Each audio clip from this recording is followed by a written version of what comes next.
This video isn't about how to handle leftists in an argument. You're not going to be able to handle leftists in an argument because they are irrational people. Okay, so forget about trying to defeat them and to prove your point with a leftist. That's not the issue.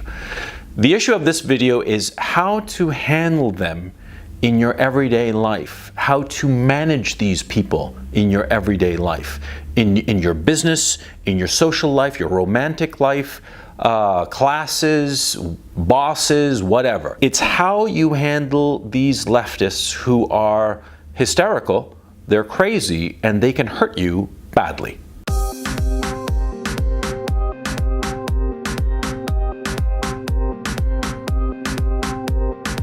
The TLDW of this video is very simple. You handle leftists by avoiding them, and if you cannot avoid them, then you try to minimize your interaction with them and at the same time try to dodge and weave about politics, okay? Now, the way you handle leftists is imagine you were Jewish and you were dealing with an anti-Semite. I'm not talking about, slightly anti-Semitic. I'm talking a full-on Nazi, anti-Semite bigot. How would you handle such a person if you were Jewish? Well, you'd avoid them. And if you couldn't avoid them, you'd try to smile and bob and weave and try to get as far away from them as possible, as quickly as possible, right? Same exact thing. Exactly the same. Leftists are the bigoted anti-Semites of the modern world. And to not learn how to handle them and to not identify them quickly and to not figure out strategies for dealing with them, maximizing your interaction with them, and then going away, well, it would be foolish, all right? I'm all about pragmatism insofar as doing these videos. I'm all about, what is the pragmatic approach to solving a problem? Insofar as this problem is concerned, avoid them, and if it's impossible to avoid them, minimize the interaction. That's the TLDW. Now, insofar as, how did this happen? Well, it's a little history is needed. When I was growing up, leftists were simply people who espoused a different set of policy options to making a better society. When I was growing up in the 70s, I remember my parents having conversations with people of different political stripes, including leftists, and they would listen. They would listen to your points of view, and they would disagree, and they would give their rational reasons. And there was a common element, or let me phrase it, a common goal. And the common goal was to make a better society for everybody, left, right, and center. Leftists used to be like this, but sort of like in the 90s, in the early 90s, I happened to see it, to tell you the truth. I saw it, in college, that leftists started to feel that their political affiliation was not just simply an issue of better policies that would improve the lives of everybody in our democracy. No. They started thinking that leftism was a moral imperative. You see, back in the 70s and even before in the 60s and 50s and 40s, and 30s, people who were left tended to be more educated, and so there was an issue of a class divide. And leftists have always sort of looked down on people who were not of their same political affiliation, right? But it was in the 90s that they started taking on their political affiliation as some sort of morality. They started confusing politics with morality, policy with with some sort of religious doctrine or something like that. That's what's happened.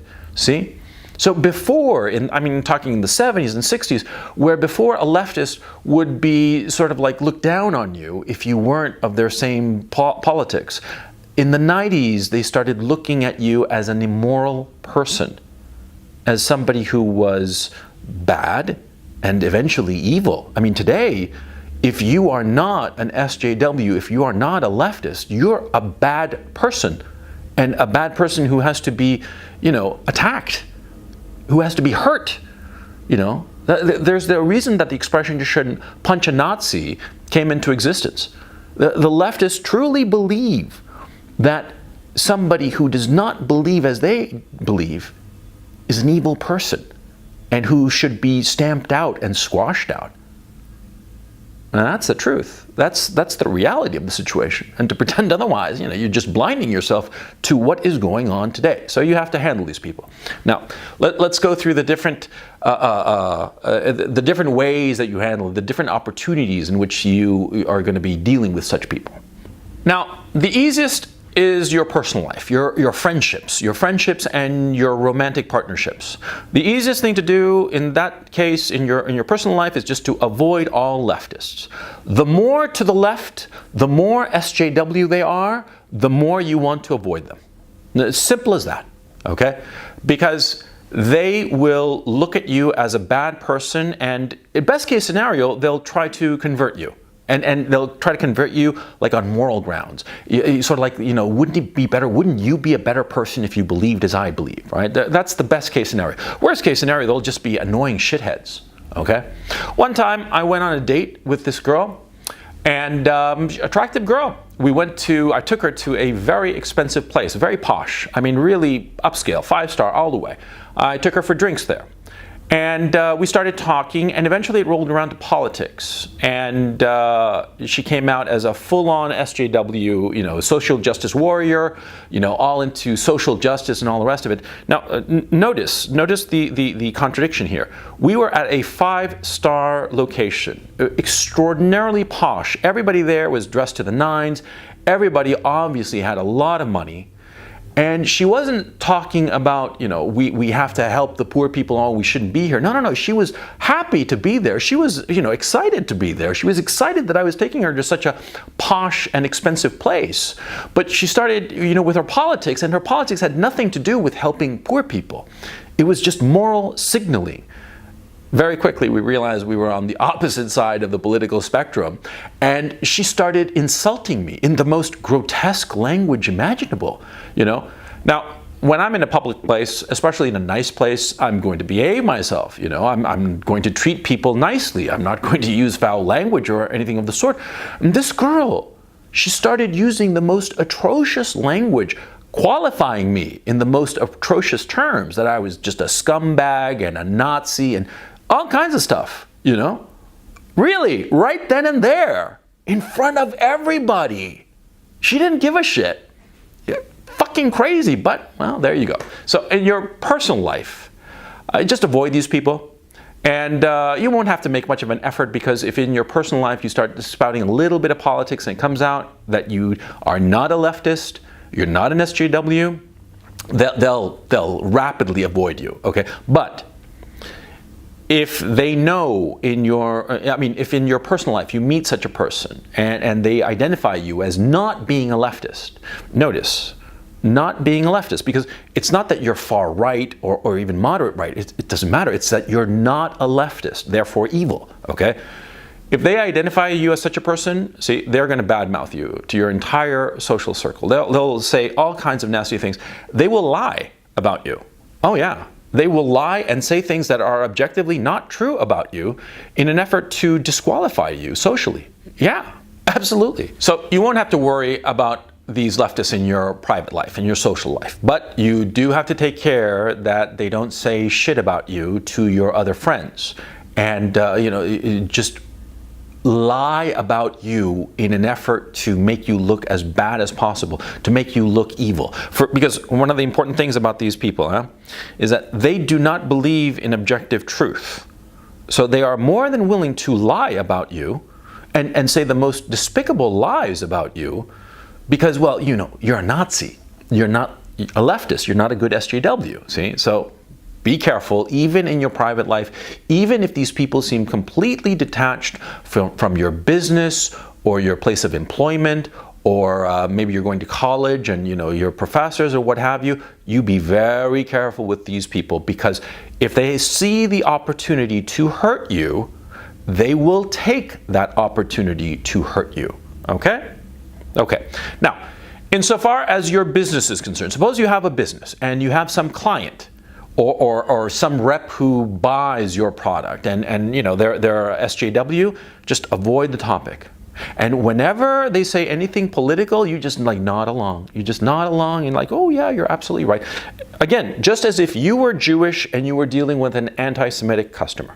You just nod along and just like, okay, you're totally right. Yeah. And don't get into an argument with them because it's going to hurt your business, number one. And they are going to tell other potential customers about you and what an evil Nazi you are. And in fear, because who knows, this person who's bad-mouthing you, who knows what position they hold in these other people's lives, in fear, they will start to avoid you as well. Because remember, see, these leftists, since their point of view, their political ideology is a moral imperative, it's a morality for them. See, their morality, their good morality, will mean that you are bad. And nobody wants to be associated with somebody who's called evil, right? And so other people will avoid you if it's in so far as business is concerned, okay? So be careful with a client or somebody or a customer or somebody who's a buyer for some big client. You got to be very careful. If you are in an environment, in a corporate environment, you have a job and your boss or your peers or even your subordinates are leftists or SJW, well, if you're in a big corporation, try to get away from these people. Somehow change positions, move away, okay? Now, if it's impossible, for whatever reason, perfectly reasonable, then you just keep your fucking mouth shut.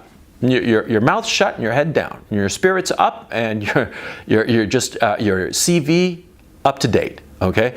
Because these people, they will dig into your politics to try to find out who you are. Okay, if you're working with such people and you're with them, 8 hours, 10 hours a day, right? It's going to be quite natural that they'll start to ask you about your politics, and you'll be able to avoid the topic for quite a while. You'd be surprised how long you can avoid the topic. And you can say that, oh, I'm not politically minded, and the election, shit, I haven't voted ever. I mean, you could be the most politically aware person on the face of the earth, but what you have to say is that, you elections, politics, what the fuck is that? That kind of situation, that kind of approach to these people, okay? If it's your boss, never let it be known what your politics are. Or that you disagree. It doesn't even matter. Like I said before, it doesn't matter if you're, hardcore right or just moderate right or even center left. For these insane people, the very fact that you are not a leftist means that you are evil, okay? Never forget that. So if it's a boss, you just smile and nod and like, oh yeah, you're totally right. I mean, and frankly, if it gets to the point it's a boss and they're just really pushing, you're gonna have to lie. You're just going to have to suck it up and lie and say that, oh yeah, they're totally right. And these, Trump's a fucking Nazi, bigot, orange hair, bad man. You're just going to have to lie because, frankly, what do you prefer? Having your principles and being unemployed, or having to tell a little lie to some asshole and stay employed and feeding your family? You see what I'm saying? Now, if it's a peer, especially a competitor, you shut the fuck up because they're going to use it against you. Fucking A, they will. They're going to use it to, push you aside. It's a dog-eat-dog world in corporate land, right? So what do you think? A peer of yours who is essentially a competitor, what do you think he's going to do? He's going to try to use the fact that you're not a good leftist to, elbow you aside and get the job that you deserved, right? And they do it. They do it all the time. Now, insofar as underlings, and this is key. A lot of people think that, if you're a boss over somebody and he's an SJW, you got it made, you don't have to worry about it. See, an underling can hurt you in all kinds of ways, in ways that are unimaginable, From just a work slowdown, and all of a sudden, the things that you're responsible for don't get turned in time, and the blame falls on you, to, actively sabotaging your division or whatever post you have or whatever, and they'll do it. That's the crazy part, okay? And you're listening to me and you're saying, oh, they're not like that. They are! That's the crazy part. Because from their point of view, from the point of view of leftists, SJWs, these sorts of people, from their point of view, anybody who does not believe as they do is evil. You think about it. Think about the insanity there, okay?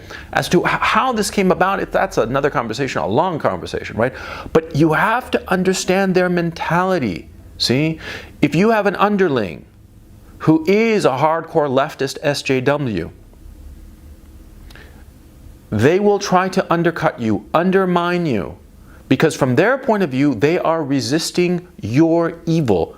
That the fact that you do not agree with their politics means that you are evil, and therefore they are morally justified in fucking you over.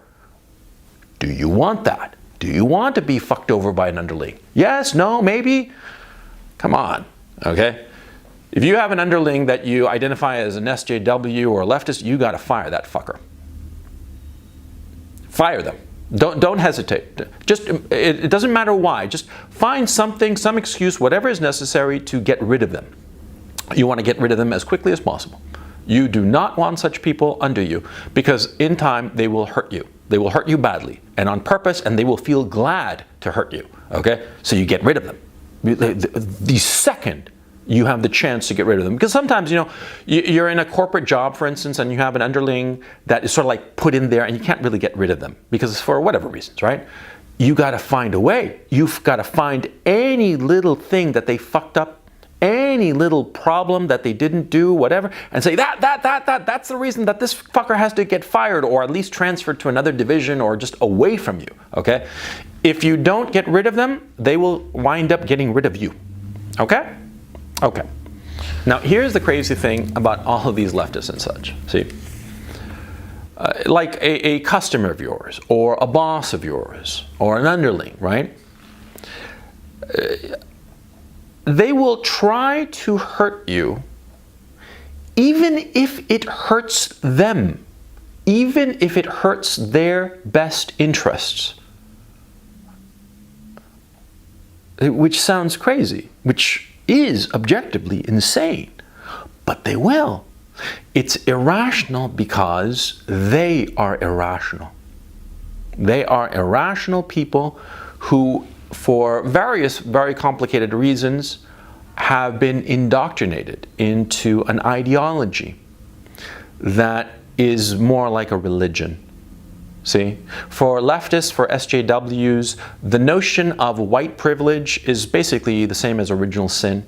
And if you start to see that leftist ideology, the leftist ideology that was fomented in universities and that they have swallowed whole, you know, this ideology, if you think about it, has the architecture of a religion. White privilege is original sin. And everything flows from that. And therefore, doing things to hurt people who do not believe as you do is perfectly reasonable and acceptable. Indeed, it's not only reasonable and acceptable, it is a moral imperative, because from their point of view, you are evil. Now, of course, from your point of view, or from the point of view of anybody sane or rational, right? You have to think of SJWs as leftists as if you are Jewish and they are bigoted anti-Semites, violent, potentially violent, and certainly bigoted anti-Semites. Okay? That's how you handle them. If you think of it in those terms, you'll be fine. See? Jews have existed for 6,000 years, and they've handled a lot of anti-Semites over the years, right? Right. So there's no reason that you should not be able to handle SJWs and leftists and be able to survive them in your day-to-day. Because the fact of the matter is, their ideology is going to be with us for a long time before it's over, before it's finally expunged. And it's going to take a lot of effort and a lot of just, you know, because it's a virus of the mind, okay? It's a virus of the mind, and it's catching. It's catching. The kids are catching it in universities, and we're going to have at least a generation or two with this virus of the mind, this insanity. And so, you know, you can bitch and moan about it, or you can be pragmatic about it.